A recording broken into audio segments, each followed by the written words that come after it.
gather here to talk about the history of your people. Help us to understand what we hear today and help us to act appropriately based on what we learn. We ask this in your name. Amen. Now, Dave, if you recall last week, last time we met, asked, why are the Jews so hated? Now, what I handed you is something that's going to come in later. But you've heard the term anti-Semitism? Yeah, and they're having trouble now, bad trouble. Well, as it turns out, that may be the oldest hate in the world. You asked why they're so hated. Well, it started that, but the ironic part is if you look in your Bible in Genesis 25, you will find that, remember Abraham had a son Isaac. He also had a son named Ishmael from a lady named Hagar. According to tradition or whatever you want to say, Isaac became the father, became the progenitor of the Jewish people. And Ishmael was given what was known as the East Country, which means it is believed that he is the progenitor of the Arabs. So, as it happens, if you read the Quran, Abraham is the father of Muslims, and Abraham is the father of the Jewish people. And so, Yeah, but they hate each other. yeah, that's what I'm getting at. So this is where we're going to begin. You see, Yeah, they hate each other. they hate each other. But it turns out that according to what's been written, Abraham's had many sons, but Isaac was the one that was the progenitor of the Jewish people. They all followed him, and Ishmael went to the east, and he was the progenitor of what we might call the Arabs, who became the Muslims. So think about that when we go through this, because this is a very important point. The Quran does mention Abraham in a high state. Okay, so they recognize that, and Muhammad himself traced his roots back to Ishmael. So both parties that we're going to be talking about actually started out in the same place. Nope. If that makes any sense. Okay. Now, if you read the Old Testament, you will find that the Jews were they were conquered, and this happened to them, and that happened to them, and all that kind of thing. But the reason that they were disliked, and why everybody went after them, is because they had a lot of money. Because in those days, you attacked people for treasure. They were bankers. Well, they weren't bankers yet, but the temple had all kinds of good stuff in it. Yeah, but you want to be friends with those people. They just come, take over, take all the stuff and leave. Is basically what was going on. But the one thing about the Jews at that time was that they didn't like the fact that they separated themselves from everybody else. And that has always been true, especially if you're on the male side. The Jewish males have to separate themselves from everyone else. So they were looked at as being snobbish. They were looked at as being, holier than thou, if you want to call it that. Remember, Jews were not allowed to even touch a non-Jew. Because that would mean you'd have to go through all kinds of purifications and things like that. That's one of the reasons why Jesus was so hated by the Jews themselves, is because he touched those people. And he wasn't supposed to do that. So then it got to the point where you knew after the crucifixion, we've read about Paul. He started churches all over the place. Pretty soon the Christians outnumbered the Jews in the world. And they got a distrust of the Jews. Why would you think they would? What was going on with Paul that would make you think that they would? Some mistrust. Yeah. What was going on when Paul went to a new city to start a church? What usually happened? Who'd show up to try and prevent him? Probably the Pharisees or whatever. Yeah, exactly. Well, they're not Jews. Yeah. They would try to prevent him. So there was always this friction that was going on during this period. Yeah, because he was setting up like a church for a Christian and they were the Jewish people, so that Yeah, they're taking away their people. exactly. They're taking away possible converts here. So, but that's not. That's the point. You see. So that's where it's starting to begin. Now, the early Christians in the first century and so on began to point at certain things. They pointed at Judas. Why do you think they would point at Judas? What exactly did Judas do? Betrayer. Yeah, but for what? What did he get out of it? Money. Yeah, he sold out the Lord for money. I mean, what more nasty thing would you do? That's like child trafficking or something, you know. Then there was the high priest and the elders, you know, of the Jewish faith. Why do you think the Christians mistrusted them?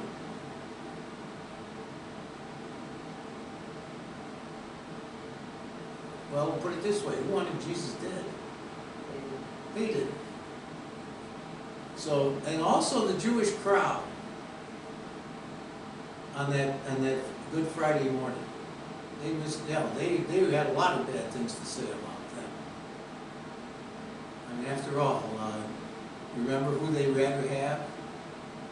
Who was the other guy? Barabbas. And he was as criminal as they come. So they got blamed. And you recall, Dave, we read from Matthew how Matthew said that the crowd said that we will take on this burden from now on to all of our children. Well, Christians said, okay, you admit it. Okay, then there's a reference in the book of John, and I don't remember exactly where it is, where Jesus called the Pharisees the father of the devil. And finally, Paul was big on this. The new covenant had replaced the old. Remember, what was Paul's message about the law?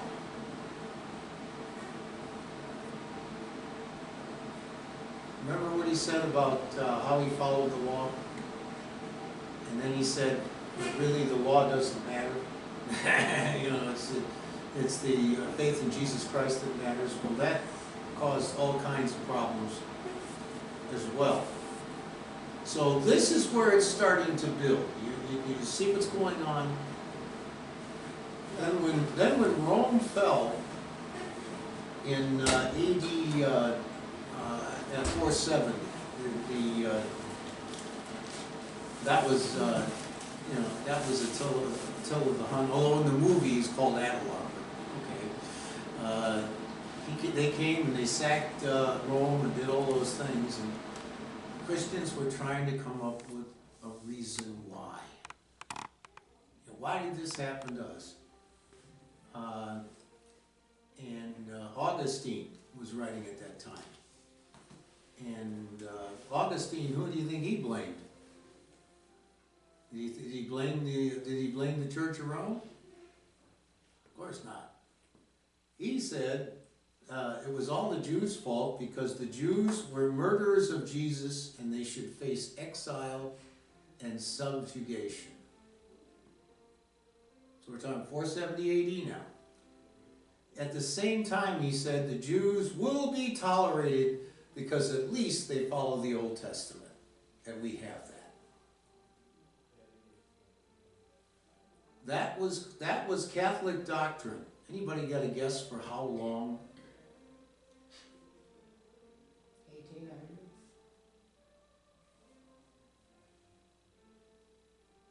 2000. Well, not quite. Let's put it this way. All of you were alive finally decided that that was a bad doctrine. That came out of Vatican II in the 1960s. So that was Catholic doctrine from 470 to 1960. So you get the picture now? Then there's the Crusaders in 1098. Anybody remember what they were supposed to do? I mean, they made movies about them, and we got hymns from them, and all kinds of things. What were they supposed to do? Convert everybody. Yeah, Yeah. that's what they were supposed to do. Yeah, They they were killed people, but that's what they were supposed to do. They were supposed to take back all Christian territories and convert everybody that they found. And if they didn't convert, get rid of them. And as a result, Jewish communities were attacked as part of this. So you had the Crusaders involved.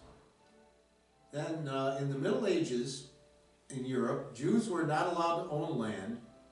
They were barred from citizenship. They could not join guilds. What's a guild? Wealthy man's organization, basically? Well, actually, a guild is a union. Oh, okay. You know, like the Writers Guild, or Okay. So they couldn't become tradesmen. They couldn't become anything that you would use your hands to do.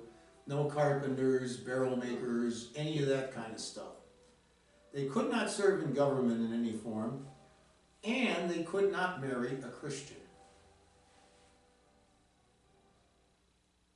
Well, they still frown upon that too. Yeah, I know, but I'm just saying that this goes back to the Middle Ages.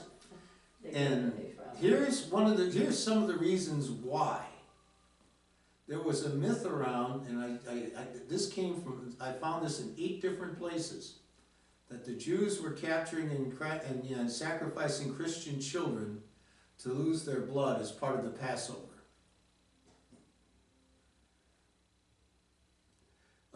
Some wrote that the Jews actually had horns. And some believed that the Jews were somehow responsible for the bubonic plague. I don't know if you realize how serious that thing was, but almost a third of Europe was wiped out by the bubonic plague. Yeah, but that was rats. Why would Yeah, it was rats, but they had to blame somebody, so they got blamed for it. So again, here it's building. I understand something. If they thought the Jews were sacrificing Christian children, the sacrifice is supposed to be pure, right? Yeah, exactly. So, It doesn't make they had to blame somebody, so that was an excuse. The restrictions on Jews in the Middle Ages led them to become involved in banking and commerce. That's because, and it's still in our Constitution, that when we lend money to somebody, we're not allowed to charge interest. We're also not supposed to borrow money from anybody, but that's in our Constitution too, but people don't look at that. So we weren't allowed to charge interest, but the Jews could. So as a result, everybody went to them for loans, because that's the only place they could get them. Now, even at that time, the Jews were believed to be cheaters and money grubbers. Anybody ever see The Merchant of Venice? The Shakespeare play? The character Shylock was invented with that in mind in that play.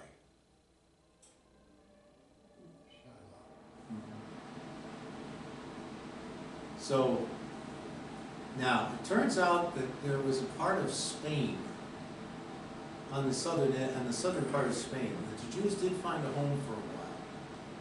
And there were Muslims living there too. Remember the Moors? yeah, Moors. So they came from the same roots, and they kind of tolerated each other. But in the mid-1300s, there was a civil war. Apparently, the Spanish love civil wars. They had lots of them. And as a result, the Catholics took over. And that is when they decided that everybody's going to be a pure Christian or get out. And that led to the Spanish Inquisition. So as before that, the Jews were actually involved in, teaching and all kinds of different things that they couldn't be involved in anywhere else. As soon as the Inquisition came along, that stopped in Spain. Now, Martin Luther, we're here because of Martin Luther on the October 31st doing his thing. Now, who was he? But he was not, Calvin, who was a Presbyterian more, but Martin Luther was probably a little before Calvin and the Protestant Reformation. Yes, he's supposedly the father of it. He nailed the 99 statements to the church door in Wittenberg. Okay? So he's kind of like the progenitor of what we are. All right, so Martin Luther, what was one of the things that Martin Luther did that we use all the time that had never been done before?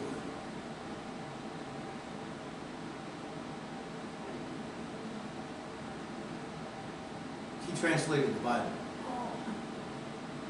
Before that, all Bibles were in Latin, and the only people who could read them were the priests. So he had them translated into the words of the people. That took 2 years. So he had it translated in the words of the people, which means he had Jews help him translate the Old Testament. Because, his text was probably written in Aramaic. So he was the first one to translate it like into English and that? Well, he didn't translate it in English, that came later, but he translated it in German and I forget what else. So you would think he would have a good relations with them. Well, not exactly. Martin Luther actually wrote this about the Jews. We are at fault for not slaying them. Rather, we allow them to live freely in our midst despite their murder, cursing, blaspheming, lying, and defaming. So even Martin Luther didn't like it much. I think King James did more of the English Bible. And these are supposed to be religious people? Yeah. So, now, here's another piece to this. Remember, the Jews really never had a homeland. And they kind of moved to wherever whatever take them. Well, it turns out over the centuries, there were fewer and fewer places they could go. They were expelled from England in 1290. They were expelled from France in the 4th century. What was Germany? I think that was the Holy Roman Empire, I think it was called, 1350s. Portugal in 1496, and the Papal States, which is now Italy. Now, what did they do when they expelled them? They get out or else. So they just traveled to some other place? They find some other place to go. So I would have been a good Jewish person because I would have told nobody. yeah. Why, since God gave them the promised land, why wouldn't that be considered their home from the beginning? Well, we'll get to that. Okay, so in that time, in wherever they were at in Europe, they were often segregated and forced to live in small areas which came to be known as ghettos.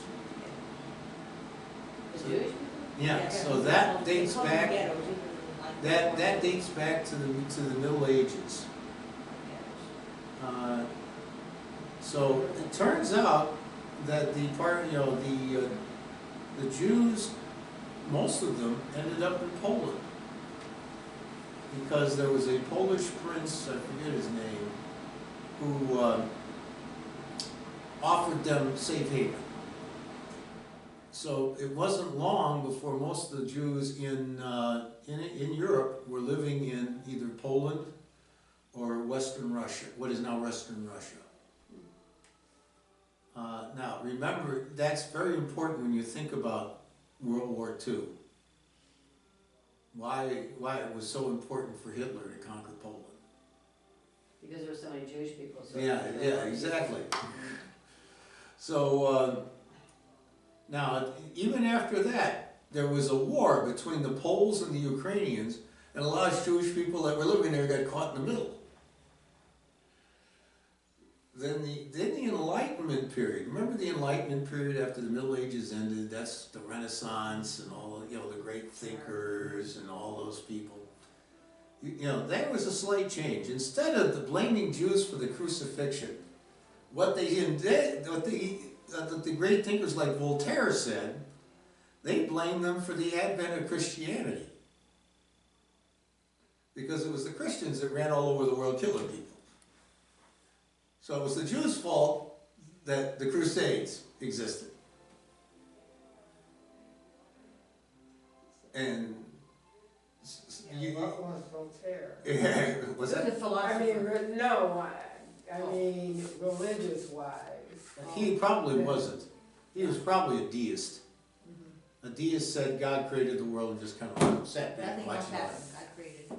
Yeah. I don't believe in That's what Jesus, it's I don't called? believe in the Holy Yeah. Spirit. Say it again, deist? Yeah, deist. That's what a deist is. A deist is, God created the world and, okay. Supposedly George Washington and Thomas Jefferson, some of them were deists, they didn't believe in, that you could have a personal Why he relationship would with Jesus. hate Only believe in God. them for creating Never heard of that. Christianity if he wasn't a certain I religion. told you. No, he wasn't. So then there were a couple of interesting events that actually helped them out. One was the French Revolution. Yeah, you remember from your history class the 3 words of the French Revolution? You need to let them eat cake there. No, that before that. The mantra of the French Revolution was liberty, equality, and fraternity. So the Jews said, hey, that counts us too. So the French were stuck giving them at least partial citizenship, because to do that would have been, you know, going back on what they were founded on in the first place. So they started moving back to France. Fortunately for them, Napoleon, you know, didn't really care, you know, one way or the other, and he let them be where they were. And he tried to conquer Russia. So he had the area where the Jews were living in Poland and Western Russia, and he said, you know, you're fine. So this lasted for a few years. But again, Poland was partitioned in 1790, and as a result, all the Jews living in Poland were now living in Russia. And the Russians decided that what they would do, let's put it this way, they have these new territories. They want people from Russia and people they could trust to move into those territories before anybody else did. So they called that the Pale of Settlement and allowed the Jews to move in there. They figured they could control them. So as a result, they again went back to, you know, what was Poland and Western Russia. And things started out okay, but then a bunch of riots started. Excuse me, anti-Jewish riots. They were called pogroms.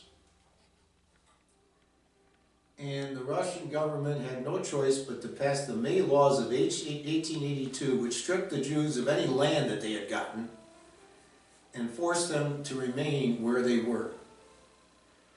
They were also forbidden to do business with any other part of the Russian Empire.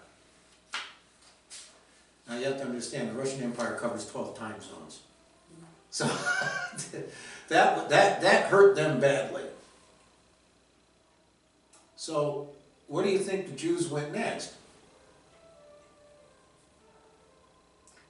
Germany. No? Slovakia? Up the street. They came to this country. Oh. They figured it's the only place left. You know? And besides, they got this liberty and equality thing going on over there. You know, now there was a lot of rules and regulations as to who they'd let in and how many, but they started coming here. That's why there's so many in New York, right? So in the late 19th and early 20th centuries, there were other setbacks that took place after these events. Anybody remember the Dreyfus Affair?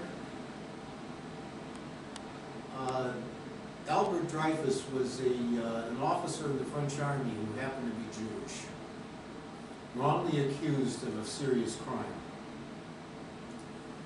The anti-Semitic views of the French came out of this. All the newspapers, all of the, all the candidates, everything. This guy was vile and criminal. They ought to get rid of him and get rid of anybody like him. Turns out he was accused in 1894, and it took till 1906 to find out he was innocent. But by then, the seeds had been planted. Remember those pogroms I told you about? Well, there was a bunch of them that happened in Moldova in the early 1900s. So a lot of Jews were killed there. Then the Russian secret police came up with a book entitled The Protocols of the Learned Elders of Zion, which supposedly laid out the plans for the Jews to dominate the world. As a result, they used that as the reason to keep them in line. And worse yet, that ended up in the hands of the Nazis, and that was one of the things that Adolf Hitler read that influenced his view of the Jews. All of it was made up, but that was the way it went. Also, several copies of that book ended up in the United States and influenced a whole bunch of people. Then the Russian Revolution came along, and the Jews wanted that. So a lot of them ended up fighting for the Bolsheviks. So they were labeled as communists. There were two groups Hitler hated, the Jews and the Bolsheviks. But he hated everybody. Well, but he really hated the Bolsheviks. That's why he had to conquer Russia, to get rid of those people. And is it true that his mother was Jewish? Yeah. But the point of the matter is, now he had two reasons to go after him. After World War I was over, the Allies made the Germans pay dearly for starting the war, even though they really didn't. And as a result, the Jews got blamed by the Germans for causing all this to happen. It was their, because the economy was a mess. Inflation rates were something like 5% per day. So in other words, $1 in the morning was worth 95 cents by the time you had dinner. So the Jews were blamed for causing all of that. So now Adolf Hitler and the Nazi Party blamed this on the Jews and the Bolsheviks. And they got elected. And that is what led to what I handed you today. This is what is known as the Theological Declaration of Barmen. What it is, and I'll read the first page for you. You have to read the rest of this because it's very, very important. It's actually a part of our Constitution as a Presbyterian church. And the Theological Declaration of Barmen, Barmen's a town, was written by a group of church leaders in Germany to help Christians withstand the challenges of the Nazi Party and the so-called German Christians, a popular movement that sowed no conflict between Christianity and the ideals of Hitler's National Socialism. In January 1933, after frustrating years in which no government in Germany was able to solve problems of economic depression and mass unemployment, Adolf Hitler was named Chancellor. By playing the people's fear of communism and Bolshevism, he was able to persuade Parliament to allow him to rule by edict. As he consolidated his power, Hitler abolished all political rights and democratic processes. Police could detain persons in prison without a trial, search private dwellings without a warrant, seize property, censor publications, tap telephones, and forbid meetings. Soon he outlawed all political parties except his own, smashed labor unions, purged universities, replaced the judicial system with people's courts, and initiated a systemic terrorizing of Jews and obtained the support of church leaders allied with the sympathetic German Christians. Sounds like today. Most Germans took the union of Christianity, national and militarism for granted, and patriotic sentiments were equated with Christian truth. The German Christians exalted the racially pure nation and the rule of Hitler as God's will for the German people. As a result, I won't go through the rest of this, this group got together and put together this declaration. And basically what it says is that we still believe that Jesus Christ is our Lord and Savior. We still believe that in Christian love and caring. We still believe in all of this. Now, it lists who these people were. They didn't fare too well after that. But you get the idea of where this is going. So there was nuts then and there's nuts Yeah, now. I mean, but It hasn't changed at all. Right, Yeah. it's Not at all. exactly what was So going on. Hitler wrote about the Jewish danger in Mein Kampf. He said the Jews were not allowed to, should not be allowed to live because they had no culture and no art. He wrote that the German race must be ethnically pure to prevent the Jews from taking over. As a result, the German propaganda machine created the Aryan nation. Do you know that? There never was an Aryan nation. It was totally made up. And Valhalla was supposedly somewhere in the farthest point of Norway or someplace, you know. So, but anyway, they did that. The Nazis developed the final solution to the Jewish question, which led to the Holocaust. And the Germans had conquered areas where large concentrations of Jews were living, which made it easy for them to send them. Why do you think all the concentration camps were in Poland? Because that's where most of the Jews were. Also, that way they could bury them in plain causal deniability. Then there is the United States, and I'll leave you with this. The United States, we feel that we are believing in liberty and equality for everybody. And however, when the Jews came, the European thoughts about them showed up. Remember, I told you about the book showing up and all that kind of thing.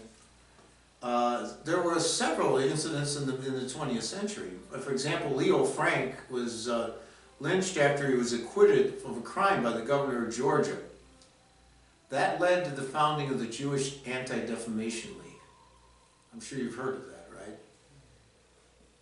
They are a very powerful force. And if anybody crosses the line, they're involved. They were probably involved when that football coach got fired a couple of months ago. Okay. In the 1920s, Henry Ford, you know, the Model T guy, wrote a 4-volume book entitled The International Jew that ended up getting translated into German and was a blueprint that the Nazis used. Henry Ford. Charles Coughlin, a Michigan priest, used his 1930s radio program to promote anti-Semitic ideas. He even supported Adolf Hitler on his radio program. Again, there's nuts then and there are nuts now. Well, the economy in Germany was not good before the war, because I had a client who was a German soldier. He didn't get as many health benefits because he came here and he was a German soldier. But he said that they thought that Hitler would improve the economy of Germany, that it wasn't good before the war. That's what they thought in the beginning. Yeah, that's right, that's In the right, that's beginning. exactly right. Yeah. That's not true, but they thought that he was going to improve the economy. They thought he was gonna help them. Yeah, he did by... He did in the beginning. I guess. He did by making war industries popular. Charles Lindbergh, remember him? Yeah. Did you know he said the Jews had too much political power and had to be reined in? Elder, when you're trying to kill all our heroes, you know. No, I'm just telling you. He asked why they're hated. I'm telling you that this has been going on. And they think the Jews were communists? Yeah. So then you asked about Palestine. After World War I ended, I told you Palestine was supposed to be given to the Arabs. The British just renamed, so they kept the area And there were Jews living there were Muslims living there, they were kind of tolerating each other.